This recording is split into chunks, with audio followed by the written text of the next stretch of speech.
Hi friends, അസ്സലാമു അലൈക്കും. അപ്പോൾ എന്തൊക്കെയുണ്ട് എല്ലാവരും വിശേഷങ്ങളൊക്കെ സുഖമല്ലേ? അപ്പോൾ എന്നത്തെയും പോലെ ഞാൻ ഇന്നും വന്നിക്കണ് ഒരു ചെറിയ വീഡിയോ ആയിട്ട്. അപ്പോൾ എല്ലാവരും ഒന്ന് കണ്ടു നോക്കുക. അപ്പോൾ നമുക്ക് കഥയൊന്നും പറയാതെ വേഗം നേരെ വീഡിയോയിലേക്കാണ് പോവാം. അപ്പോൾ കുറച്ച് ചെറുനാരങ്ങ കേട്ടോ കൊണ്ടുവന്ന് വെച്ചിട്ട് കുറച്ച് ദിവസമായിക്കണ്. പിന്നെ കൊണ്ടുവന്നപ്പോൾ 1 കിലോനൊക്കെ ഉണ്ടായിരുന്നു. ഇപ്പം അത് ഇവിടെ വെച്ച് അര കിലോനൊക്കെ ആയിട്ടുണ്ടാവും. അപ്പം അത് ഞാൻ ഉണ്ടാക്കണ എല്ലാവരും നാരങ്ങ ഉണ്ടാക്കണോലൊക്കെ അച്ചാറിടണോലും പല സൈസ് അച്ചാറിടണോലൊക്കെ ആയിരിക്കും. എന്നാലും ഞാനിടുന്നത് എങ്ങനെയാണെന്നൊന്ന് കാണിച്ചു തരാം കേട്ടോ. അപ്പോൾ ഞാൻ നല്ലോണം നാരങ്ങ നമ്മൾ കടയിൽ നിന്നൊക്കെ വാങ്ങണമല്ലേ, അപ്പം നല്ലോണം ഒന്ന് കഴുകി അത് വെള്ളമൊക്കെ പോകുന്ന വരെ കുറച്ച് സമയം അവിടെ എടുത്ത് വെച്ചതിന് ശേഷം ഒരു പാത്രത്തിൽ കുറച്ച് വെള്ളം ചൂടാക്കാൻ വെച്ചിന് തിളപ്പിച്ചാനായിക്ക് ഞാനത് ഇട്ടു കേട്ടോ. അങ്ങനെ അതിൽ കിടന്നൊന്ന് നല്ലോണം തിളച്ച് പൊട്ടി പോകരുത്, ആ വിധത്തിലായപ്പോൾ വാങ്ങി വെച്ചു കേട്ടോ. പിന്നെ ഞാനത് ഇങ്ങനെ ഈ ഓട്ടപാത്രത്തിൽ ഒഴിച്ച് കുറച്ച് സമയം വെച്ചപ്പോൾ ചൂടൊക്കെ ആറി. ഇനി ഞാനത് ചെറിയ കഷ്ണങ്ങളാക്കി കട്ട് ചെയ്തെടുക്കുന്നുണ്ട് കേട്ടോ. അപ്പം അങ്ങനെ കട്ട് ചെയ്യട്ടെ. അപ്പോൾ ഈ രീതിക്ക് അച്ചാറിടണ പോലെ ആരൊക്കെ ഉണ്ട് ഒന്ന് കമൻറ്റ് ചെയ്യുന്നുണ്ട് കേട്ടോ. പിന്നെ ആദ്യമായിട്ട് നമ്മളെ വീഡിയോ കാണുന്ന ആരെങ്കിലുമൊക്കെ ഉണ്ടെങ്കിൽ പ്ലീസ് ഒന്ന് സബ്സ്ക്രൈബ് ചെയ്യണേ. വീഡിയോ ഫുള്ളും പിന്നെ സ്കിപ്പ് ചെയ്യാതെ കാണുക. ഇഷ്ടപ്പെട്ടവർ ലൈക്ക് തരാനും മറക്കണ്ട കേട്ടോ.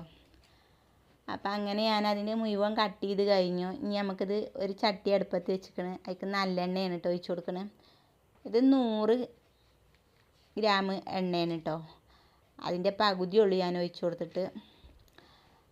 അപ്പോൾ അതൊഴിച്ചു. ഇനി നമുക്ക് അതിലേക്ക് കടുകും ഉലുവയും കടുകും വറുത്ത് പൊടിച്ചിട്ടിക്കല്ല കേട്ടോ. ഞാൻ അങ്ങനെ കടുക് വറുത്തിക്കാണ്. അപ്പം അങ്ങനെ ഇട്ട് കൊടുത്തു. കടുക് പൊട്ടിയപ്പോൾ ഞാൻ ഉലുവയും കൂടെ ഇട്ട് കൊടുത്തു കേട്ടോ. അപ്പം അങ്ങനെ ഉലുവയും ഇട്ട് കഴിഞ്ഞിട്ട് ഇഞ്ചിയും വെളുത്തുള്ളിയും നല്ലോണം അരച്ചിട്ടില്ല, ഒന്നിങ്ങനെ ചതച്ചെടുത്തിട്ടുള്ളൂ കേട്ടോ. അതും ഇട്ട് കൊടുത്തു. ഇഞ്ചിയും വെളുത്തുള്ളിയൊക്കെ ഇങ്ങനെ കടിച്ചാനതിലുണ്ടായാലും ഒരു ടേസ്റ്റ് തന്നെയാണ്, അച്ചാറല്ലേ. അപ്പം അങ്ങനെ അതും ഇട്ട് കൊടുത്തു. നല്ലോണം ഒന്ന് വഴറ്റിയിട്ട് കുറച്ച് കരിവേപ്പിൻ്റെ ഇല ഇട്ട് കൊടുത്തു കേട്ടോ. എന്നിട്ട് പിന്നെ ഒന്നും കൂടി നല്ലോണം വഴറ്റി. അങ്ങനെ അതൊന്ന് വഴന്ന് വന്നപ്പോൾ ഇനി നമുക്കിതിലേക്ക് മുളകും പൊടി പിന്നെ മഞ്ഞൾപ്പൊടി അങ്ങനെയുള്ള പിന്നെ പൊടികളൊക്കെ ഒന്ന് ചേർത്ത് കൊടുക്കാം.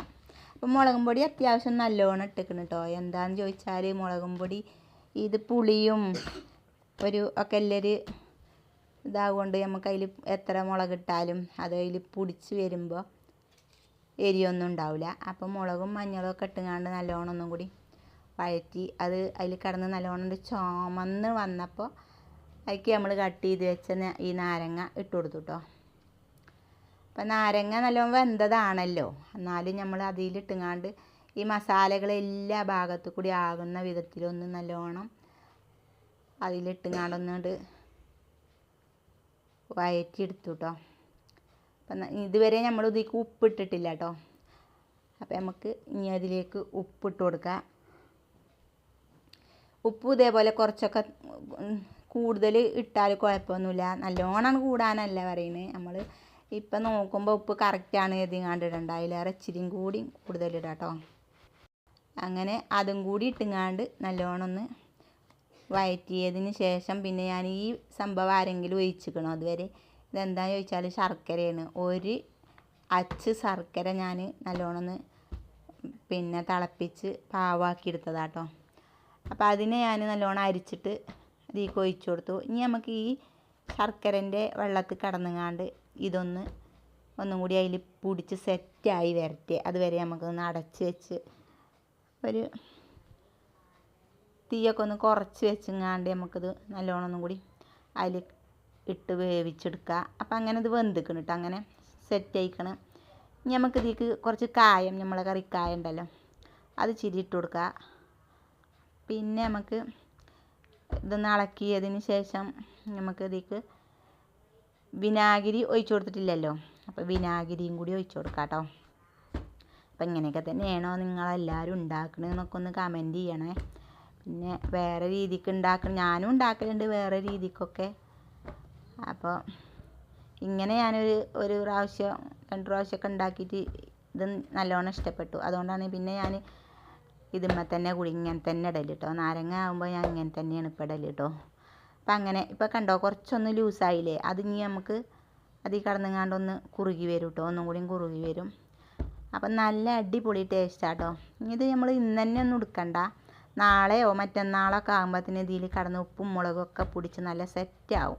നാരങ്ങ ആയതുകൊണ്ട് തൊലിയൊക്കെ നല്ലോണം അതിൽ സെറ്റായി കഴിഞ്ഞാൽ ഒരു കയ്പോ പുളിയോ ഒന്നും ഉണ്ടാവില്ല. അപ്പം നമുക്കിനി ഇത് ഫ്ലെയിമൊക്കെ ഓഫാക്കി ഒന്ന് കുറച്ച് നേരം ചൂടാറാൻ വെക്കാം. അപ്പോൾ ഇതാ ചൂടാറിയിരിക്കണമെങ്കിൽ ഞാനിതൊരു പാത്രത്തിൽ ഒഴിച്ചിക്കാം കേട്ടോ. അപ്പം ഇന്നത്തെ വീഡിയോ ഇത്രയൊക്കെ ഉള്ളൂ. ഇഷ്ടപ്പെട്ടു എന്ന് വിചാരിക്കണം.